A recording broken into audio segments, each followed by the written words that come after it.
চাচা চাচা, আমি আপনার মেয়েকে বিয়ে করতে এসেছি, এক্ষুনি আমাদের বিয়েটা দিয়ে দেন না।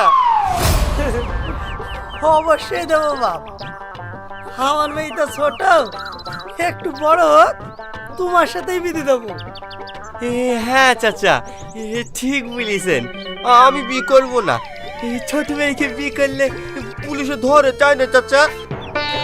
এই তো ছেলের আমার বুদ্ধি হয়ে গেছে, তোমার মা মনে হয় খুঁজছে। যাও মধু, বাড়ি যাও, যাও।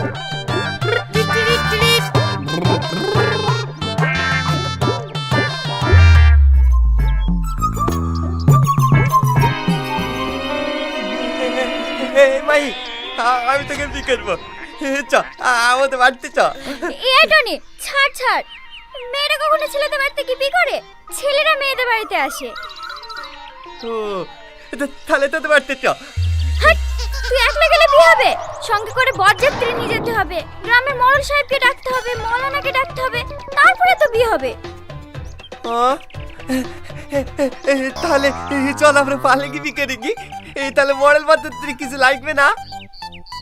এই পালে কি বিয়ে করলে তোর বাপের আমার বাপের দুর্নাম হবে যে। তোরা সবাই আমাকে বিয়ে করতে যাচ্ছে কেন রে?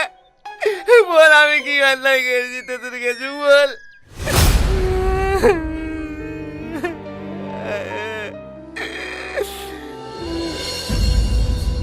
বাবু, হে বাবু, তুই কাঁদছিস কেন? কি হয়েছে তোর? দেখো না মা, আমি কে বিয়ে করতে চাইছি না, ভাই আমাকে বিয়ে করছে না। তুমি বলো না ভাইকে বিয়ে করতে। মাহি, তুমি বাড়ি যাও মধু। ওঠ মধু, তুই কাঁদছিস কেন মধু? ওই মেয়ের সাথে কেন বিয়ে দেব? ওই মেয়ের থেকে ভালো মেয়ের সাথে তোর বিয়ে দেব। আমার বিধি বাবা? হ্যাঁ, অবশ্যই দেব। মা, আমার ফর্সা হবে, স্কুলে পড়বে। হ্যাঁ মধু, তোমার বউ স্কুলে পড়বে, ফর্সা হবে, একদম নায়িকার মতো দেখতে হবে। তাই নাকি মা? আমার বউ আমার সমান উচ্চ হবে? হ্যাঁ হবে। কি আনন্দ মা, তাহলে আমি আজকে বিয়ে করবো। ঠিক আছে মধু, আমি আজকেই তোর বিয়ে দেব। চ বাড়ি চ।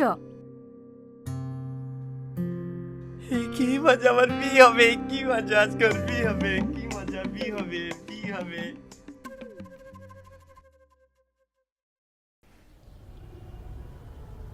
বাবু, এখানে বস। আব্বা, মা, তোমরা আজ বললে আমাকে শ্বশুর বাড়ি নিয়ে আসবা, তাহলে প্যান্ডেল কই? প্যান্ডেল ছাদের উপরে আছে। আব্বা, এ কে? আমার শ্বশুর? হ্যাঁ, চুপ করে বস। এই তোমার বউ চলে এসছে, কি সুন্দর দেখতে। এই তোমার নাম কি? আমার নাম অনিমা। বিয়ের আগে অন্য মেয়ের কেউ হাত ধরে? হাতটা ছেড়ে দাও। না, আমি হাত ছাড়বো না, আমি তোমাকে বিয়ে করবো। বাবু, বাবু জেদ করে না, আমি তোমার শ্বশুর মশাই হই না? তারপর আমি খাবো। ওগো, কিছু একটা করো, এইভাবে তো ছেলেটা না খেয়ে অসুস্থ হয়ে পড়বে। ঠিক আছে বাবু, আগে তুই খেইলে তারপরে তোর বিয়ে দেব। ঠিক আছে, আমার বিদিমা, তাহলে আমার হাত খুলি দাও, আমি খাবো।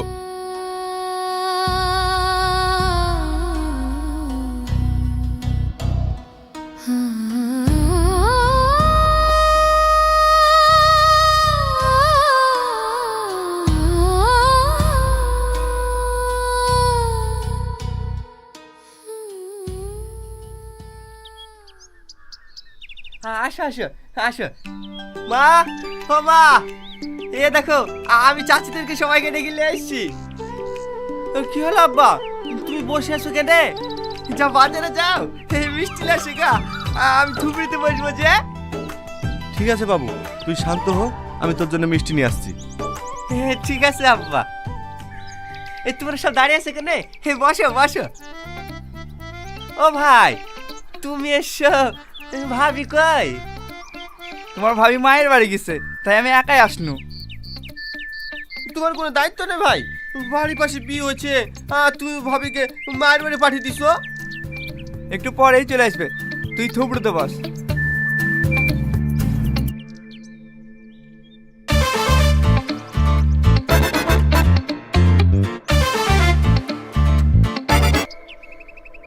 এই তোমাদের সবাইকে বলছি, এই শীতের বেলা গা ধুতে হবে না, তোমরা তাড়াতাড়ি কাপড় পরে চলে আসো, অনেক দূরে যেতে হবে।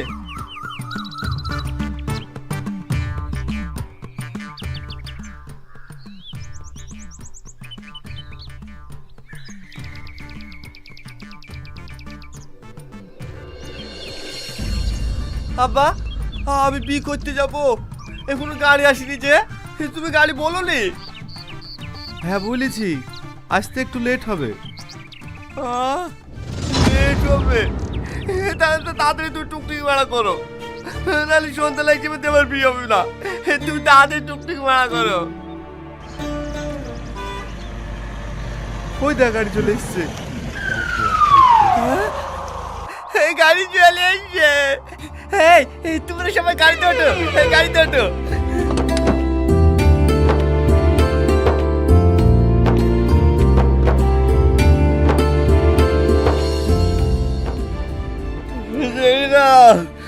তোমরা আমার বিয়ে দিলে কেন? আমি বলবো, আমি বলবো। ওগো, তুমি তাড়াতাড়ি একবার ডাক্তারবাবুকে ফোন করো। ঠিক আছে।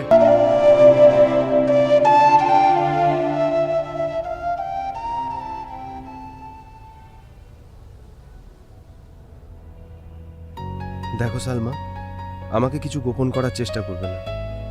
সত্যি সত্যি বলো, টনির সঙ্গে তোমার কি সম্পর্ক ছিল? হ্যাঁ, আজ আমি তোমার কাছে কিচ্ছু লুকাবো না। আজ থেকে 6 বছর আগে। আন্টি হা করো, ওষুধটা খাইয়ে দিই।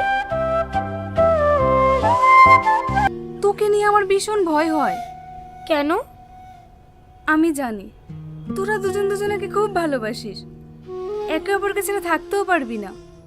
কিন্তু তোর আব্বা, উনি যে বিশাল বড় লোক, উনি কি তোদের এই সম্পর্কটা মেনে নেবেন?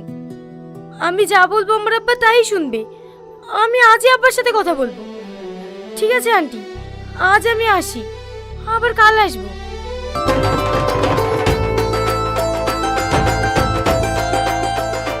তুমি কি সালমা? হ্যাঁ। কে আপনি? আপনাকে তো ঠিক চিনতে পারলাম না। তুমি আমাকে চিনবে না বোন, আমার এই পাশের গ্রামেই বাড়ি। তোমার সাথে আমার একটা পার্সোনাল কথা আছে। হ্যাঁ বলুন। না মানে, ও বুঝতে পেরেছি। এই তোরা একটু বাইরে যা তো।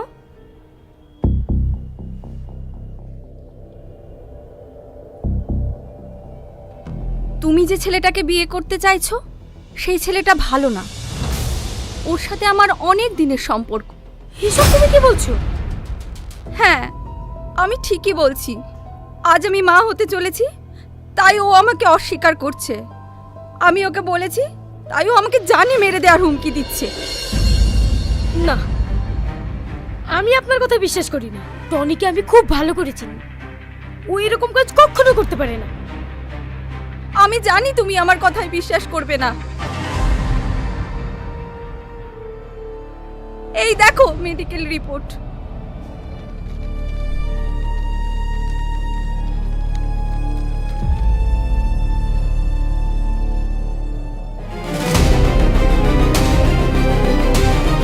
আপনি যদি অনুমতি দেন তাহলে বিয়ের কাজটা শুরু করি।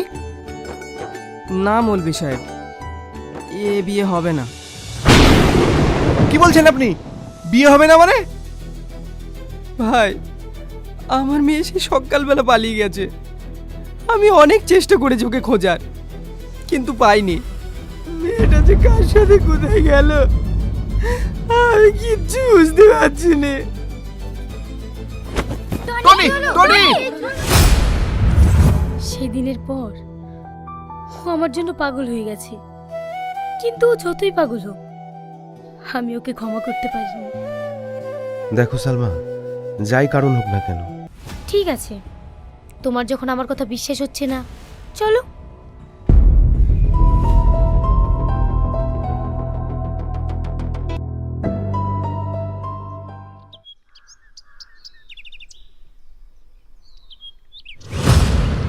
কি ব্যাপার তুমি? আচ্ছা আপনার গর্ভে যে টনির বাচ্চাটি ছিল সেই বাচ্চাটি এখন কোথায়? বোন, তুমি আমাকে ক্ষমা করে দাও। বিশ্বাস করো, আমি তোমাকে সত্যি কথা বলার জন্য অনেক খুঁজেছি, কিন্তু তোমাকে আমি কোথাও খুঁজে পাইনি। কি সত্যি কথা? সত্যি কথা বলতে, আমি খুব গরিব মানুষ। আমার আব্বার চিকিৎসার জন্য অনেক টাকার দরকার ছিল। তোমার বাবার কথা মতো টনির নামে আমি মিথ্যা অপবাদ দিয়েছি। আসলে টনি নির্দোষ ছিল।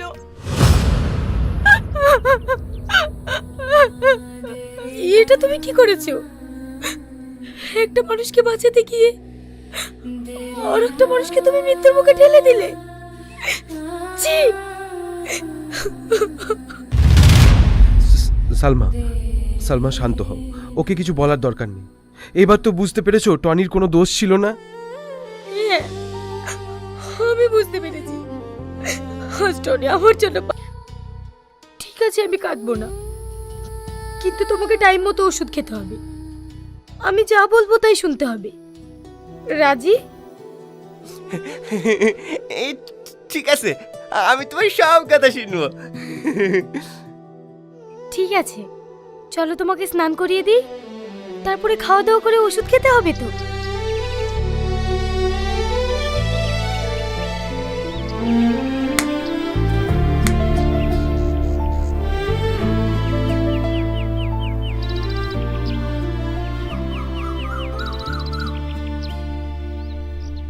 সালমা, সালমা,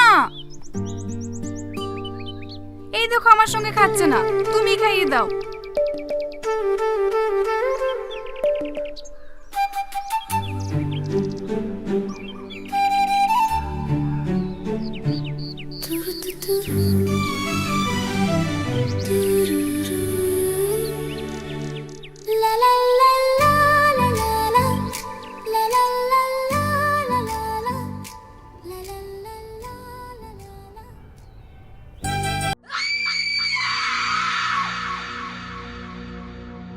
আসসালামু আলাইকুম বন্ধুরা, আশা করছি সবাই ভালো আছেন। আমিও ভালো আছি। চলে আসলাম ভূত বাংলা চ্যানেলে আজকের একটি নতুন ভিডিও নিয়ে। এখনও যারা আমাদের চ্যানেলটি সাবস্ক্রাইব করেননি তারা অবশ্যই সাবস্ক্রাইব করবেন এবং ভালো লাগলে অবশ্যই বন্ধুদের সাথে শেয়ার করবেন। আজকে আমাদের যেই ঘটনাটি পাঠিয়েছেন সেটি পড়ার চেষ্টা করছি, আর কথা না বাড়িয়ে চলুন পড়া শুরু করি। আসসালামু আলাইকুম রাকিব ভাই, আশা করি আপনি অনেক ভালো ও সুস্থ আছেন ইনশাল্লাহ। আমার নাম মশুর রহমান, আমার জেলা গাইবান্ধা। আজ যে ঘটনাটি শেয়ার করব সেটিও ঘটেছিল গাইবান্ধা জেলার বেতকাবা ইউনিয়নের একটি গ্রামে। ঘটনাটি ঘটেছিল আমার এক মামার সাথে। আমার মামার নাম শাহ আলম। ঘটনাটি ঘটেছিল 2010 সালে। তার সাথে যেভাবে ঘটেছিল আমি সেইভাবেই বলার চেষ্টা করব, কেননা তার মুখ থেকেই আমি ঘটনাটি শুনেছি। বেশি কথা না বলে ঘটনাটি শুরু করা যাক ইনশাআল্লাহ। আমার মামা আর মামাতো ভাই তারা দুজন মাদ্রাসায় ভর্তি হওয়ার কিছুদিন পরে নিয়ত করে যে বাড়ি যাবে। তখন হুজুর বলছিলেন যে বাড়ি যাওয়া যাবে না। ওরা সারাদিন মাথার মধ্যে সেই কথাই ঘুরাতে থাকে। শেষে তারা ঠিক করল রাতে 2টার পরে হিসাব করার কথা বলে বাইরে বের হবে, আর সুযোগে মাদ্রাসা থেকে পালিয়ে যাবে। যেমন চিন্তা তেমন কাজ। রাত 2টার পরে তারা মাদ্রাসা থেকে বের হয়ে গেল। যে রাস্তা দিয়ে বের হলো তার দুই পাশে ছিল বড় বড় বটগাছ। এক জায়গায় ছিল কালী মন্দির, পাশে ছিল কিছু বাইরের বাড়িঘর। 2010 সালের সময়টা ছিল আরও ভয়ঙ্কর। জায়গাটা তখন অন্ধকার আর জনমানবহীন থাকত। মাদ্রাসা থেকে বেরিয়ে তারা কিছুটা পথ আসার পর কালী মন্দির পার হয়ে ধানক্ষেতের মাটির রাস্তার কাছে এলো। ঠিক তখনই তারা দেখতে পেল তাদের সামনে রাস্তার মাঝখানে সাদা কাপড়ে মোড়ানো একটি লাশ শুয়ে আছে। তারা ভাবল এটা কি? রাস্তার মাঝখানে লাশ শুয়ে আছে কেন? দেখে ভয় পেয়ে গেল, কিন্তু মাদ্রাসায় কিছুটা পড়াশোনা করেছিল বলে ভেতরে সাহস এলো। তারা সূরা পড়তে লাগলো। এরপর ঠিক করলো লাশের উপর দিয়ে যাবে না, পাশ দিয়ে কাটিয়ে যাবে। তাই একটু নেমে পাশ দিয়ে গেল। এরপর কিছু দূর যেতেই আবার রাস্তার মাঝখানে দেখতে পেল বিশাল এক সাপ শুয়ে আছে। আবারও ভয় পেল, কিন্তু আগের মতোই সাহস করে পাশ দিয়ে কাটিয়ে গেল। তারপর কিছুটা পথ যাওয়ার পর তাদের সাথে আরও অদ্ভুত কিছু ঘটনা ঘটতে শুরু করলো। কেউ দেখতে পেল কালো ছায়ার মতো কিছু রাস্তার ধারে দাঁড়িয়ে আছে। আবার মনে হচ্ছিল পিছন থেকে কেউ তাদের অনুসরণ করছে। যেহেতু তারা দুইজন ছিল আর মাদ্রাসার ছাত্র ছিল, তাই সাহস পেল। বাড়ির কাছাকাছি এসে তারা চিন্তা করল, রাতে যদি বাড়িতে গিয়ে ডাকাডাকি করে তাহলে সবাই বুঝবে যে তারা পালিয়ে এসেছে আর মারধর করবে। তখন তারা ঠিক করল ধান ক্ষেতের মাঝখানে যে সেচের ঘর আছে সেখানে রাত কাটাবে। ঘরে ঢুকে শুয়ে পড়ল। কিছুক্ষণ পর দরজায় টকটক শব্দ হলো। দরজা খুলে কিছুই পেল না। আবার শুয়ে পড়ল। কিছুক্ষণ পর আবার টকটক শব্দ, আবার কিছু নেই। তৃতীয়বার দরজা খুলে দেখে একটি কালো সাদা বিড়াল দাঁড়িয়ে আছে। মামা রাগে ডান পা দিয়ে লাথি মারল, কিন্তু অবাক হয়ে দেখল একটা বিড়াল থেকে দুইটা বিড়াল হয়ে গেছে। তখনই বুঝল এটা স্বাভাবিক কিছু না, হয়তো শয়তান। আবার বাম পা দিয়ে লাথি মারল, এবার বিড়াল একটা কমে গেল। এইভাবে সারা রাত অদ্ভুত অদ্ভুত ঘটনা ঘটতে লাগলো। কখনো দৌড়াতে হলো, কখনো মনে হলো শিয়াল বা বিড়াল পিছনে তাড়া করছে। তারা ঘরে থাকতে পারল না, বাইরে দৌড়ে গেল, আবার অন্য কোথাও বসে থাকল। সারা রাত এভাবে কাটালো। সকালের দিকে আবার সেই সেচের ঘরে ফিরে এলো। তখন ফজরের আজান হলো। আজান শুনে তারা আবার ঘুমিয়ে পড়ল। পরে সকালে আশেপাশের লোকজন ধান খেতে কাজে আসতে গিয়ে দেখতে পেল তারা দুজন ঘুমিয়ে আছে আর গুনগুন আওয়াজ করছে, শরীরও জ্বরে ভুগছে। তখন তাদের বাড়িতে নিয়ে যাওয়া হলো, ঝাড়ফুঁক করা হলো। তারপর তারা সব খুলে বলল সারা রাত আসলে কি ঘটেছিল। এটাই ছিল আমার মামার মুখ থেকে শোনা একটি সত্য ঘটনা। জানি না আপনাদের কেমন লাগবে। আসসালামু আলাইকুম বন্ধুরা, আশা করছি সবাই ভালো আছেন। আমিও ভালো আছি। চলে আসলাম ভূত বাংলা চ্যানেলে আজকের একটি নতুন ভিডিও নিয়ে। এখনও যারা আমাদের চ্যানেলটি সাবস্ক্রাইব করেননি অবশ্যই সাবস্ক্রাইব করবেন, আর ভালো লাগলে অবশ্যই বন্ধুদের সাথে শেয়ার করবেন। আজকে আমাদের যে ঘটনাটি পাঠিয়েছেন আমি সেটাই পড়ার চেষ্টা করছি। কথা না বাড়িয়ে চলুন পড়া শুরু করি। আমি মোহাম্মদ সাবিত আলম বলছি, ময়মনসিংহ বিভাগ থেকে। আজ আমি আপনাদের সামনে হাজির হয়েছি একটি নতুন ঘটনা নিয়ে। ঘটনাটি আমি সংগ্রহ করেছি আমার ভার্সিটির এক জুনিয়রের কাছ থেকে। তার নাম শাহরিয়ার। শাহরিয়ার আমাকে ঘটনাটি যেভাবে বলেছে আমি সেভাবেই নিজের ভাষায় আপনাদের সামনে উপস্থাপন করছি। তো চলুন ঘটনায় যাওয়া যাক। শাহরিয়ার আমাকে বলে ময়মনসিংহে তারা 3 জন কাজিন ছিল যারা একই শহরে পরিবার নিয়ে থাকত। একজনের বাসা ছিল চরপাড়া এলাকায়, একজনের বাসা ছিল নয়াপাড়া এলাকায় এবং শাহরিয়ারদের বাসা ছিল বড় বাজার এলাকায়। 3 কাজিনের মধ্যে ছোটবেলা থেকে একটি রুটিন ছিল। প্রতি সপ্তাহের শেষ বৃহস্পতিবার তারা 3 জনের মধ্যে 2 জন তৃতীয় জনের বাসায় গিয়ে থাকত। কোনো সপ্তাহে 2 জন শাহরিয়ারের বাসায় যেত, আবার কোনো সপ্তাহে শাহরিয়ার আরেক কাজিন মিলে তৃতীয় জনের বাসায় যেত। এইভাবে তাদের রুটিন চলতে থাকত। এরপর চরপাড়ার কাজিন হঠাৎ করে একটি প্লে স্টেশন কিনে ফেলে। প্লে স্টেশন কেনার পর থেকেই তাদের যাতায়াত ওই বাসায় বেড়ে যায়। এখন প্রায় প্রতি সপ্তাহেই তারা চরপাড়ার সেই কাজিনের বাসায় থাকত। সারা রাত গেম খেলতো আর গল্প করত। কিন্তু প্রতিবার তো আর সেখানে থাকা যায় না, তাই মাঝে মাঝে অন্য কাজিনদের বাসাতেও থাকত। এক বৃহস্পতিবার ওরা চরপাড়ার কাজিনের বাসায় যায়। খেলা শেষে টিভি লঞ্চের রুমে বসে আড্ডা দিচ্ছিল। কথা বলতে বলতে হঠাৎ জিন ভূতের গল্প উঠে আসে। বাকি 2 জন কাজিন তাদের জীবনের শোনা বা অভিজ্ঞ কিছু ঘটনা শেয়ার করতে লাগল। কিন্তু শাহরিয়ার এসবকে হাসির খোরাক বানায়। তখন সে ভাবে জিন ভূত বলে কিছু হয় নাকি, সব ভুয়া কথা। ঠিক সেই সময় চরপাড়ার কাজিনটি হঠাৎ বদলে যেতে থাকে। তার চেহারা, ও মুখের অঙ্গভঙ্গি অস্বাভাবিক হয়ে যায়। গলার আওয়াজ ভারী এবং অহংকার মিশ্রিত হয়ে ওঠে। সে বলে, শাহরিয়ার, জানিস আমার বাসায় কিন্তু জিন থাকে। শাহরিয়ার মজা করে জবাব দেয়, কি কি জিন থাকে? তাই নাকি? কোথায় দেখি একটু? তার কাজিন বলে, ওই যে রান্নাঘর দেখা যাচ্ছে না, কিচেনের ভেতর থেকে ওরা আমাদের দেখছে। শাহরিয়ার আবার মজা করে বলে, তাই নাকি? তাহলে একটা কাজ কর, আমার খুব ক্ষুধা পেয়েছে, তুই এখন রান্নাঘরে গিয়ে জিনের মাংসের কোরমা রান্না করে আন, একদম ঘি তেল দিয়ে বানাস, আমরা 2টা জিনের কোরমা খাবো। এটা শুনে আরেক কাজিন শাহরিয়ারকে তীক্ষ্ণ দৃষ্টিতে তাকিয়ে বলে, মজাটা একটু বেশি হয়ে গেল না? এরপর আবার সবাই স্বাভাবিক হয়ে যায়। দিনটা ওইভাবেই কেটে যায়, আর কিছু হয় না। শাহরিয়ার ভাবে তার কাজিন হয়তো মজা করেছে বা প্র্যাঙ্ক করছে। এর পরের বৃহস্পতিবার তারা আবার চরপাড়ার কাজিনের বাসায় যায়। খেলার পর টিভি লঞ্চে আড্ডা দিচ্ছিল। হঠাৎ চরপাড়ার কাজিন আগের মতো